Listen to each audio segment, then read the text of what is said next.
অমিত ভাই গভীর রাত পর্যন্ত গেম খেলছিলেন। সেই কারণে সকালে অমিত ভাই তার স্ত্রীর সাথে একটু দেরিতে ঘুম থেকে ওঠেন। দুজনেই ঘুম থেকে উঠে নিচে যাওয়ার জন্য দরজার কাছে আইতেই অমিত ভাইয়ের স্ত্রী মুখটা ঘুরে ফিরে বলতে লাগলেন, আমার বাসি মুখ হয়ে গেছে, আমি একটু বিউটি পার্লারে যাব। তখন অমিত ভাই বলল, হ্যাঁ ঠিক আছে যাও, তবে 150 টাকার মধ্যেই মেকআপ করবি কিন্তু। তখন স্ত্রী বললেন, হ্যাঁ ঠিক আছে কিপটে কোথাকার। এই বলেই নিজের স্কুটারে চড়ে বিউটি পার্লারের দিকে রওনা দিলেন। বিউটি পার্লার যাওয়ার পথে স্ত্রী স্কুটারে বসে মনের সুখে গান গাইতেছিলেন। কিন্তু ঠিক তখনই সামনে দেখা গেল পুষ্পা তার জিপ গাড়ি নিয়ে রাস্তার মাঝে বসে আছে। স্ত্রী স্কুটার থেকে নেমে রেগে গিয়ে বললেন, কে রে তুই রাস্তা আটকাইছিস? তখনই পুষ্পা স্ত্রীর সামনে এসে কড়া গলায় বলল, এই সিম কার্ডটি তাড়াতাড়ি টাকা বের কর। এই কথা শুনে স্ত্রী অনেক বেশি রেগে গেলেন এবং বললেন, দূর হ ভিখারি কোথাকার। এই কথা শুনেই পুষ্পা অনেক বেশি রেগে গেল এবং এই নে বলে স্ত্রীর পেটে ছুরি মেরে দিল। স্ত্রী সেখানেই মাটিতে লুটিয়ে পড়লেন এবং পুষ্পা সেখান থেকে পালিয়ে গেল। এইদিকে বাড়িতে অমিত ভাই ভাবতেছেন, আরে কতক্ষণ ধরে বিউটি পার্লারে গেছে, আমার ইউটিউবের সব টাকা শেষ করে দিবে হয়তো। এই ভেবে অমিত ভাই তার গাড়ি নিয়ে সেই রাস্তার দিকে রওনা হলেন। এইদিকে তার স্ত্রী মাটিতে পড়ে জোরে জোরে ব্যথায় চিৎকার করতেছিলেন। অমিত ভাই গাড়ি থেকে নেমে দ্রুত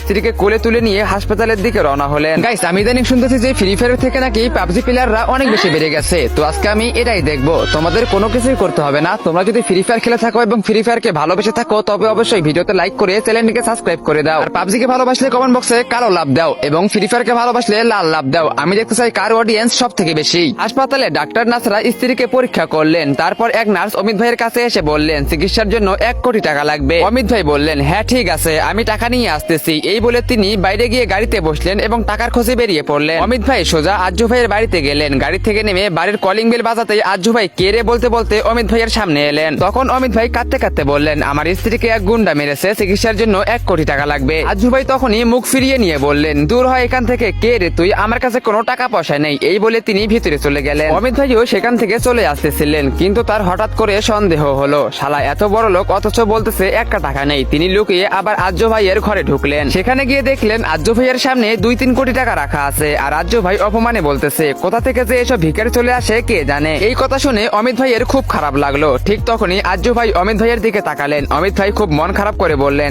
আপনার মতোই তো একটা বন্ধু দরকার ছিল যে হাজার হাজার বন্ধুকে বাস দিতে পারবে। এরপর অমিত ভাই কান্না ভরা মন নিয়ে তিনি তার গাড়িতে বসে সেখান থেকে বেরিয়ে গেলেন। এরপর অমিত ভাই তার গাড়িটি নিয়ে সোজা SK 26 বসের শোরুমে চলে আসলেন, যিনি গাড়ি কেনা বেচা করেন। গাড়ি থেকে নেমেই অমিত ভাই তাকে বললেন, আমার এই গাড়িটি জরুরি ভিত্তিতে 1 কোটি টাকায় বিক্রি করতে হবে। এই কথা শুনে SK 26 বস বললেন, আচ্ছা ঠিক আছে। তিনি অমিত ভাইকে পুরো 1 কোটি টাকা দিয়ে দিলেন। অমিত ভাই সেই টাকা নিয়ে দৌড়ে হাসপাতালে পৌঁছালেন। নার্সের হাতে চিকিৎসার পুরো 1 কোটি টাকা দিয়ে বললেন, এই নিন টাকা, চিকিৎসা শুরু করুন। এরপরে নার্স তাড়াতাড়ি করে স্ত্রীর চিকিৎসা শুরু করলো এবং স্ত্রী তাড়াতাড়ি করে সুস্থ হয়ে গেলেন। তারপর তারা দুজনেই মনের খুশিতে বাড়ির দিকে রওনা দিয়ে দিলেন।